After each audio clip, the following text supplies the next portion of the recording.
Hello everyone, this is Jayesh Umre and we are going to start lecture 44 in Java programming. Previous lecture में हम discuss कर रहे थे exception handling के बारे में, जहाँ पर हमने ट्राई और कैच ब्लॉक का यूज़ देखा था। इस लेक्चर में हम कंटिन्यू करेंगे एक्सेप्शन हैंडलिंग को।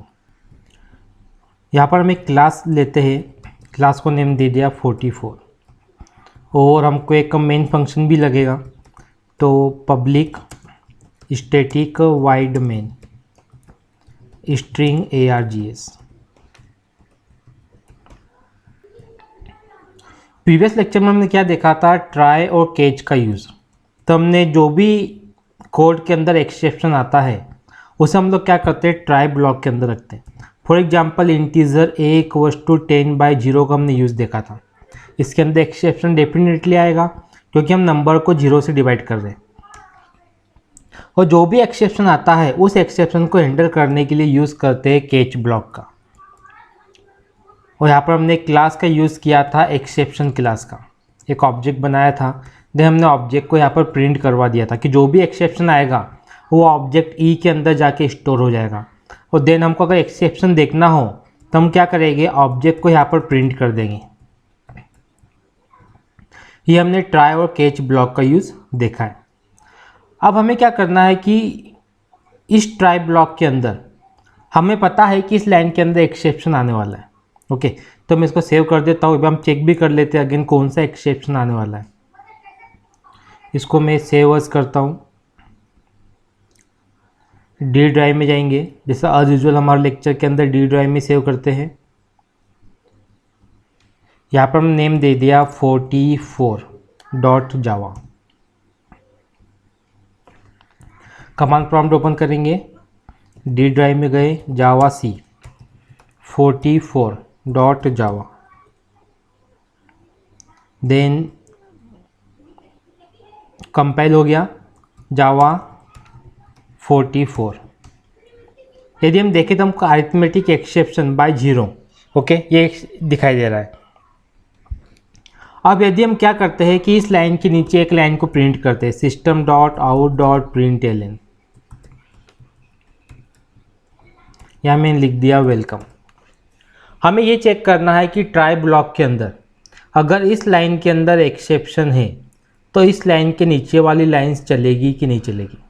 ओके, ये हमको चेक करना है।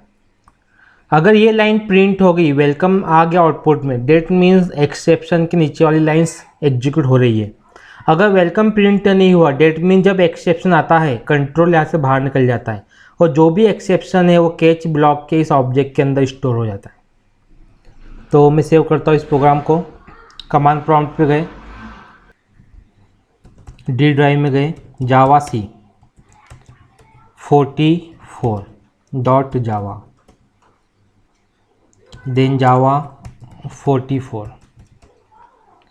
यदि हम देखें exception by 0, okay, that means exception के बाद वाली लाइंस एग्जीक्यूट ही नहीं हुई।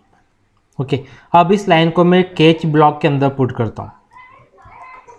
सिंपल हमको ये देखना है कि जो भी एक्सेप्शन ट्राई ने दिया है वो ऑब्जेक्ट ई के अंदर जाएगा, ई उस एक्सेप्शन को यहाँ पर प्रिंट कर देगा, तो इसके बाद वाली लाइंस एग्जीक्यूट होगी कि नहीं हमको चेक करना है।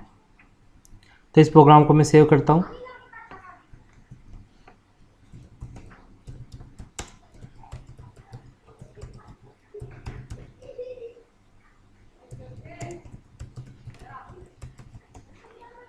यदि हम देखें तो वेलकम यहाँ पर दिखाई दे रहा है। Okay, that means catch block के अंदर की लाइंस यहाँ पर प्रिंट हो रही है। एक बार फिर से मैं इस कोड को एग्जीक्यूट करता हूँ।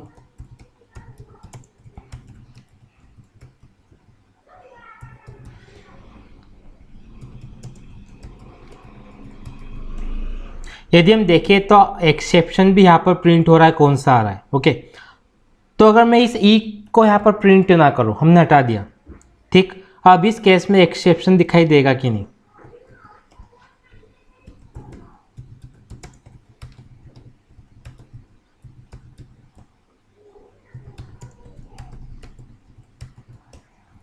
सिर्फ क्या दिखाई दे रहा है, वेलकम। मीन्स ये जरूरी नहीं है कि जो भी एक्सेप्शन ऑब्जेक्ट ई में आया है उसको प्रिंट करवाए कि नहीं करवाए। Okay, this is not necessary. अब हमें क्या करना है कि ट्राई और कैच के बाहर हमने एक कोड रख दिया। दिखती बात है। अगर इस एक्सेप्शन को ट्राई ब्लॉक ने और कैच ब्लॉक ने हैंडल कर लिया, डेट मीन्स ये वाला कोड चलेगा।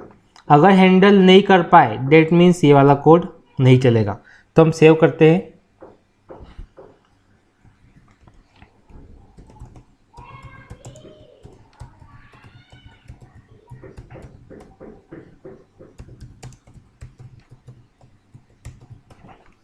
यहाँ पर क्या आ रहा है, welcome. That means try block ने इस एक्सेप्शन को हैंडल कर लिया, ट्राई और कैच ने, तो हमको ये वाला कोड चल चुका है। तो फिर कैच ब्लॉक का यूज़ क्या है? कैच ब्लॉक का यूज़ यहाँ पर क्या है कि जो भी एक्सेप्शन ट्राई ब्लॉक थ्रो करेगा उसको कैच ब्लॉक यहाँ पर हैंडल करेगा। ओके, अगर हम कैच ब्लॉक का यूज़ नहीं करते तो हमको एरर मिल जाएगा, ट्राई विदाउट कैच। हम कैच ब्लॉक का यूज़ यहाँ पर एक्सेप्शन को दिखाने के लिए भी कर सकते हैं। फॉर एग्जाम्पल system.out.println, या सिंपल में दिखा देता हूँ can't divide by 0। Okay, can't divide by 0, simple. अभी हम 0 से डिवाइड कर रहे हैं ए को, तो ये एक्सेप्शन यहाँ पर कहाँ पे थ्रो होगा, कैच उसको हैंडल कर लेगा। तो मैसेज क्या दिखाई देना चाहिए, कांट डिवाइड बाय 0।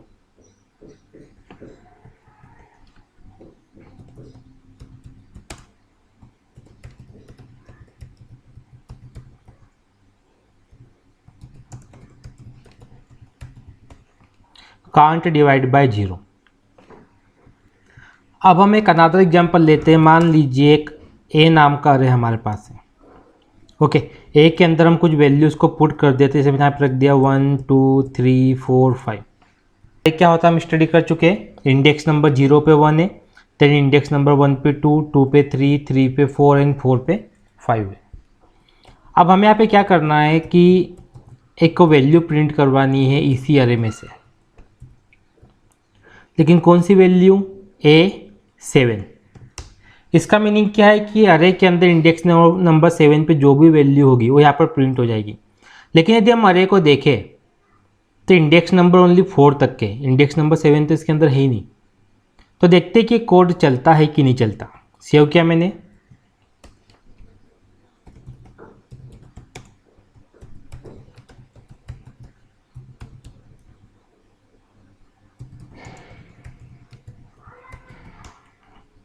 यदि हम देखें तो यहाँ पर क्या दिखाई दे रहा है, एक्सेप्शन।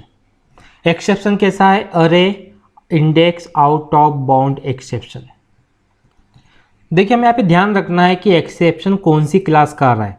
अरे index out of bound exception class का एक्सेप्शन है, ये एरर नहीं है, बल्कि ये क्या है, एक्सेप्शन है। Okay, that means try block की मदद से हम इसको हैंडल कर सकते हैं।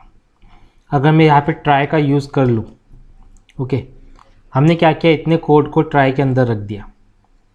अब मैं काम करते हैं कि ट्राई ब्लॉक का यूज़ करने से पहले हम एक लाइन को यहाँ पर प्रिंट कर देते हैं, that is thank you.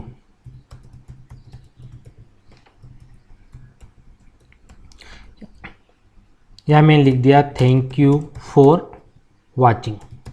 Okay, तो यदि ये एक्सेप्शन इन लाइंस के अंदर आ रहा है, ओके, मेनली इस लाइन के अंदर एक्सेप्शन है, तो हमें ये देखना है कि इसके नीचे वाली लाइन प्रिंट होगी कि नहीं। तो इस प्रोग्राम को मैं सेव करता हूँ।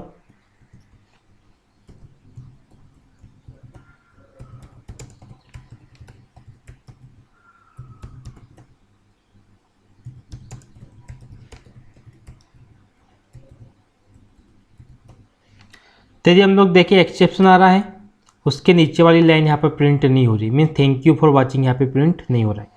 तो अब मैं क्या करता हूँ कि जिस कोड के अंदर एक्सेप्शन आ रहा है उस कोड को मैं रख देता हूँ ट्राई ब्लॉक के अंदर। रख दिया इतना कोड, ट्राई का हमने यूज़ कर लिया, लेकिन हमको कैच का भी यूज़ करना पड़ेगा। हैंडल करने के लिए हम कैच ब्लॉक का यूज़ यहाँ पर कर लेते हैं। अब एरर क्या था, एरर था अरे इंडेक्स आउट। अगर आपको नहीं याद हो कोई इशू नहीं, सिंपल यदि हम एक्सेप्शन भी लिखे यहाँ पे तब भी चलेगा। अभी हमको सिर्फ हैंडल करना है। ओके, और एरर को मैं यहाँ पे प्रिंट करवा देता हूँ। एरर को हमने प्रिंट करवा दिया। हमें ये देखना है कौन सी क्लास का एरर था। ये तो पेरेंट क्लास है, एक्सेप्शन जो लिखी हुई है ये क्या है, पेरेंट क्लास। इसकी भी सब क्लासेस है, जैसे हमने अरिथमेटिक एक्सेप्शन देखा था, अभी अरे आउट ऑफ बाउंड एक्सेप्शन वाला इरर देखा था। ओके, तभी मैं इसको सेव करता हूँ, मुझे याद नहीं है इस क्लास का नेम, तो हम इसको सेव करते हैं, रन करने के टाइम देख लेंगे कौन सी क्लास का इरर है।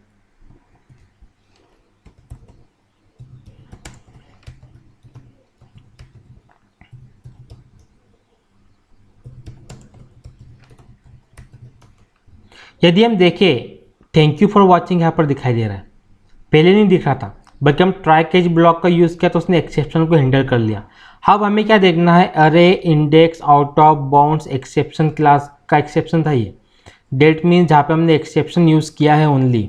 ओके, तो यहाँ पर हमें क्या लिखना चाहिए, मेन जो जहाँ से इरर आया है दैट इज़ अरे इंडेक्स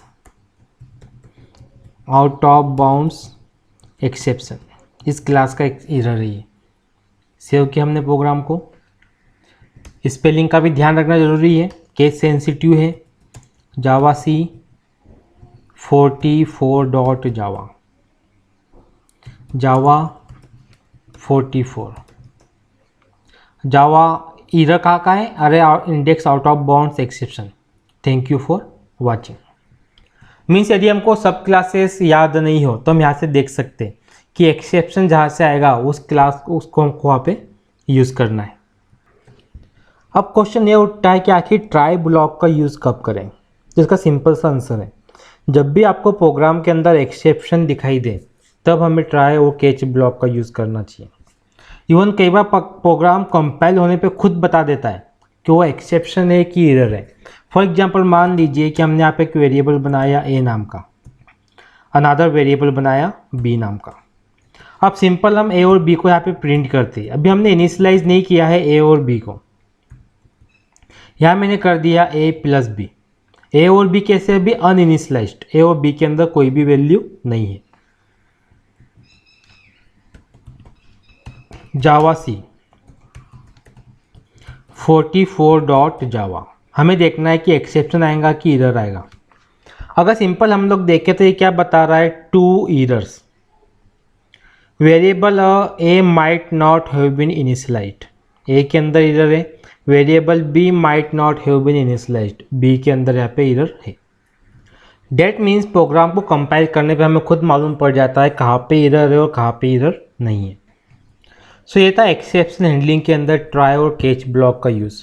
वैसे भी एक्सेप्शन हैंडलिंग यहाँ पे एंड नहीं हुआ है, अभी हमें देखना है कि मल्टीपल कैचेस को कैसे यूज़ किया जाता है। सो ये हम देखेंगे नेक्स्ट लेक्चर में। आई होप आपको आज का लेक्चर क्लियर हुआ होगा। Thank you for watching.